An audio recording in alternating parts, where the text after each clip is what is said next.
New York versus Philly. Philly versus New York. This is live.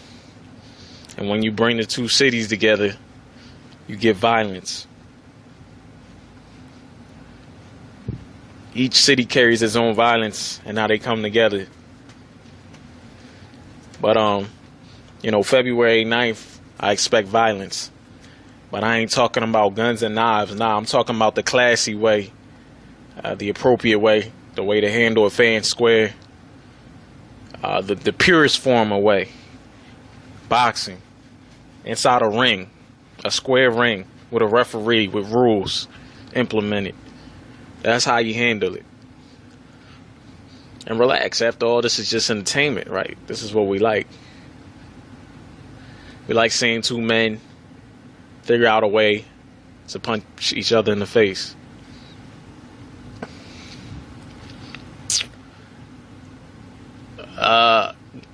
For people that's new to my channel or your first time watching my vid, it's my second vid back, I guess you could say. I'm from Philly. That's where I'm originally from. I don't live out there right now, but that's where I'm originally from. And I don't live far from it. So, Swift, that's my bull. I sparred Swift. I fuck with Swift. But that's not going to bring... I'm going to try not to be biased at all. Because I know instinctively, whether we like to admit it or not, we have our biases that we just can't help as imperfect human beings. But I'm going to try not to be biased at all with this video. You know what I mean? And I ain't going to try to look too much into the past neither. I'm going to just try to look at the two fighters and how they match up stylistically to each other. So, we got Danny Garcia and we got Zab Judah. Now, a lot of people are dissing Zab Judah and writing him off. And I can understand why, because a lot of people look at the past. They don't even, when your past repeats itself so much like it does for Zab Judah, a lot of people don't even look at the the matchup stylistically or nothing. They just automatically look at the past and say Zab's gonna lose, and then you look at Garcia's biggest fight against Khan, and you say Zab's gonna lose. But I'm gonna tell you the truth, from my perspective. When I picked Garcia to beat Khan, everybody thought majority of people thought I was tripping. I said Khan was overrated. People thought I was tripping. People thought I was being biased. Oh, he from Philly. He knows Swift. He being biased, He sparred with him. He being biased. But Garcia went out there and knocked out Khan. I expect Swift to knock out Khan, but he went out there and he won, like I said he would win. But he did it in a different fashion. He knocked him out. But I said it. I knew it. I knew Garcia was going to catch Khan. I knew Khan's speed wasn't just going to be a factor.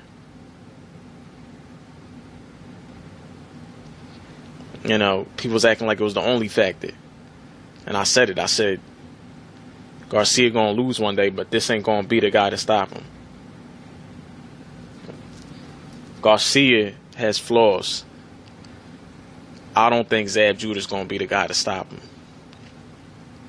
But this fight, I thought about it more than I would say the average boxing fan is thinking about, because the average boxing fan is just looking his ass past and saying he ain't gonna beat Garcia.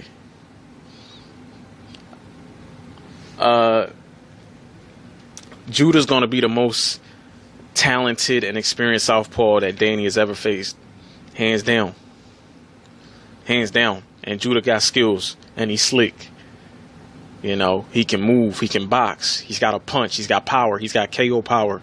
He can knock out anybody at 140 that he catches clean. I can see Danny getting hurt in this fight. I can really see him getting hurt in this fight. I can see Zab catching him with an eye opener and the crowd getting hyped. Something where you think it's about to be the end of Danny. But that's when you'll find out how much heart Danny has. Because even when Danny hurt, he can fight back. Zab's going to get hit. Zab's open for that left hook. Danny's got perfect timing. I think he displayed that against Khan, how good his timing is. Danny's not as slow as you think he is. He's got speed too. Zab may be the faster fighter, but Danny's you shouldn't put the way they made Khan's speed to be the only factor. You can't definitely use Zab's speed as the only factor in this fight, or as a big factor in this fight, because timing negates speed. I don't think Super Judah is super faster than Khan. If anything, Khan had the slight edge on speed advantage. But Judah's got speed. Maybe he got the same amount of speed as Khan. It's hard to tell because Khan throws his in bunches. Judah got speed, but Danny can catch him. Best believe Danny can catch him. And Judah can get hit. His defense he's never been that much of a defensive fighter. He's slick and he can, maneuver and get away from punches, but he's never been that crafty as far as being real technical on defense. He can be hit, and I can see the left hook hitting him. Judah could very well get knocked out in this fight. Garcia could very well get knocked out in this fight. There's always the what if factor when you got two guys that got power and the power to stop each other. I think early in the fight, Judah's going to do some good things. He's going to outbox Danny. He's going to keep him at distance, keep him at bay. And he's going to look to land a short shot. He's going to keep him to the outside, but you know how Judah can jump in quick. A counter even. I can see Judah countering Danny with a short shot. A shot that really is an eye opener. Everybody gets hyped, everybody stands up, and Danny's going to be legitly hurt. But one thing good about Garcia is he's mentally tough inside the ring, more than people give him credit for. He's a lot quicker in the ring, more than people give him credit for. His timing is damn near excellent, and he does have poise. He can fight his way out when he's hurt. Danny's a good fighter. I don't care how you view his father. I don't care how you view him. His punches can be wild at times. He can be sloppy. He's not that quick on his feet, and a lot of times Danny's open too for counters. His damn self, he's not that great defensively either. There's a lot of things he needs to work on defensively, and a lot of times even his footwork, his feet are too wide, but somehow this kid gets it done. He's got flaws, but somehow he gets it done. I can see Judah giving him problems early, maybe the first 4 rounds. But and I can see Judah really hurting Garcia. But when Garcia weathers the storm, that's when I see him picking Judah apart, timing him, hitting him. And mentally, Judah is not the toughest fighter in the world. He just isn't. That's a fact. I'm going off a fact. I'm not even putting his past into this.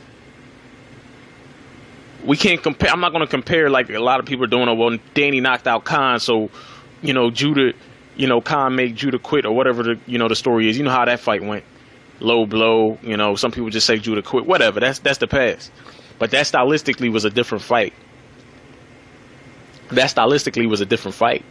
Khan's an ambush fighter that was able to just keep Judah at bay, especially with his size. I mean, Khan's 5'11". That was a totally different opponent. We got a guy that, once again, Judah's going to be the smaller fighter, but Danny's not 5'11", he's 5'9". So, it's a 2-inch difference. Danny probably has the reach on him, which is going to help with that timing, because we got the longer reach. That means his punch can get there anytime he throws with Judah. He can connect on Judah before Judah connects on him. Now, who got the speed advantage? Slightly Judah, but Danny's not as slow as people think he is. Danny's got fast hands too. He's quick. He's quicker with his hands than he is on his feet. I put it that way. So, after I see if Danny gets hurt in this fight, like I expect him to, because I think the biggest problem in this fight is Danny's overlooking Judah.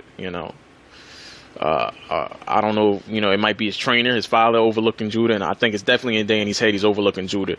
You cannot overlook Judah because he's a live dog. You can't look at his past. You can't assume things. You can't just assume because you knocked out Khan and he lost to Khan that you're automatically just going to go there. I hear Danny saying he's going to stop him in 4 rounds. even if you think that, that's something you keep to yourself, you keep in your head, or maybe he's saying that just to scare Judah or try to get in Judah's head. But I hope he doesn't literally believe that within himself, because that's not a smart way of thinking. You can't overlook a guy that's got that much experience and most of all has got the power to put you out. You have to respect that. You have to respect that. Yeah. So, and I can see Danny really getting an eye opener in this fight when he gets hit with something solid. But I think he will weather the storm, because I don't think Judah is going to be the same Judah that fought Floyd Mayweather. I think he's going to be more of a Judah that fought Kaiser Mabuza. Except for I expect him to look better earlier in the fight than he did against Mabuza. Just because stylistically, Danny's not going to. I don't think he's going to. Danny's a slower start. He's not going to apply pressure and be that physical like Mabuza is. Danny's more going to sit back and wait the counter. And I think he might get a boxing lesson the first couple rounds. But when Danny really starts to land them counter shots and Judah gets clipped and I believe there will be blood and Judah starts leaking, the only Zab I know, he fades out. He fades out. Zab don't come on stronger. He fades out. But Zab, as long as Zab is still in that ring and the fight's still going on, I don't care if it's the first round, the middle round, or the 12th round, he's dangerous because he's got knockout power. And he's got that sneaky power, too. He can hit you with a short shot that does it. From short range, from close range, Zab's got power. So, even when you got Zab on the defense and you got him backing up, be careful, man, because he can sneak one short one in on you. I'm interested to see how this fight's going to play out. I'm going to be at the fight more than likely. And this is the theater of the unexpected. You never know what can happen. I always root for the underdog, those that know me, those that have watched me, those that have followed me. I always root for the underdog, but in this case, Swift my boy. So obviously I want to see Swift progress in his career. So I like to see Danny take this. Other than that, I'd be voting for Zab, regardless of what city I'm from. I would be voting for the underdog, which is Judah. But Judah's not as big of an underdog as y'all think he is. Swift got to be careful. Got to train hard. Got to take this fight serious because Zab's live. But I do expect when it's all said and done, I can see Danny getting a late round stoppage or winning by unanimous decision. But I'm going to go with I'm gonna say I can see an 11th round stoppage, 10th or 11th round stoppage for Danny Garcia. I think Danny's timing is going to be on point like it always is. I think he's going to clip Judah. He's going to get him leaking. And I think, Zab's just going to fade out as the fight progresses from the 4th round on down. I believe if Zab can hurt Danny, it's going to wake Danny up even more. And it's going to bring out the beast in him. And you're just going to see that youth take over that experience. Danny's fought southpaws before, but not one like Zab. So it's going to be interesting to see if he can even deal with Zab stylistically, because Zab is slick, Zab definitely is slick, and Zab can box. So it's going to be interesting to see if he can deal with that, because Danny's not no ambush type fighter like Khan is. This is a different fight stylistically. So I don't count Zab out at all. I just expect Danny, who is mentally tough and physically tough, to basically wear down Zab. And Danny goes to the body too. He goes to the body too. He's not just a headhunter. So I expect them to wear out Judah. As the rounds go down, an accumulation of punches, getting hit clean with counters, I expect Judah to be leaking blood and just, wear down to the point where he stops him late, 10th or 11th round. But I can also see Judah surviving, finding a way to survive against Garcia and just making it to the end, at least standing on his own 2 feet. But I'm going to go with Garcia by 11th round stoppage. And that's just my prediction. But this fight is live. And if you actually look at it stylistically, it's a 50-50 fight. But that's just my prediction. Slideways 100, man. I'm out.